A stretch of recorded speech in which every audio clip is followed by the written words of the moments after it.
Gentlemen, we have a problem, a serious one.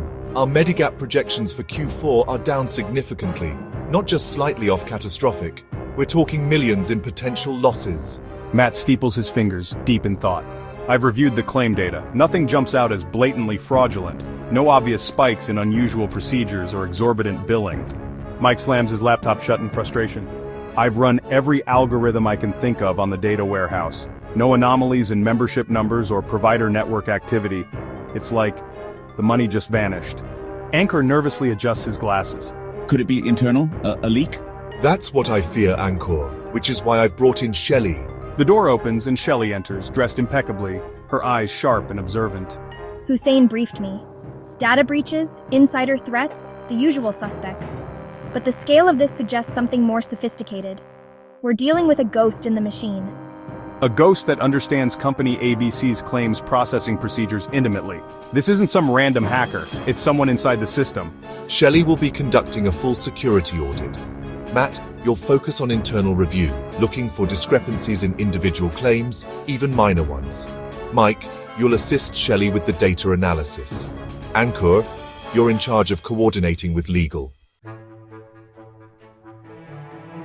The anomaly isn't in the data itself, it's in the access logs. Someone's been manipulating the authorization protocols for specific Medigap claims. Subtle changes, practically invisible without a deep dive. Show me. Mike points to a specific line of code. See?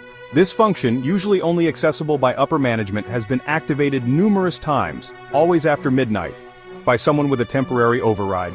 A temporary override. That suggests someone who knows the system well enough to cover their tracks, but not well enough to maintain permanent access. An insider, but not a high-level one. So someone clever enough to get away with it, but dumb enough to leave a trace? Precisely. Let's cross-reference the override timestamps with employee access logs. They begin working furiously, their fingers flying across the keyboards. Matt meticulously examines claim forms, his brow furrowed in concentration. He spots a pattern, several seemingly insignificant claims, all processed by the same individual, Sanjeev. Muttering to himself, "Sanjeev, I remember him. Quiet guy, works in accounts payable. Always seemed a bit withdrawn." Sanjeev sits opposite Matt, his face pale and sweating. "Sanjeev, we have evidence that you've been manipulating Medigap claims. We know you used a temporary override to access unauthorized functions. Who gave you access?" Sanjeev hesitates, then confesses. He reveals that Ankur, desperate for money to pay off gambling debts, provided him with the credentials in exchange for a share of the profits. Ankur, that explains the nervous demeanor. Later in the company ABC conference room, Hussein addresses the team. This serves as a stark reminder of the vulnerabilities inherent within even the most secure systems. Shelley, your expertise was invaluable. Matt, your diligence uncovered the critical link. Mike, your technical skills were crucial. Anchor, let this be a lesson. The consequences of your actions extend far beyond yourself.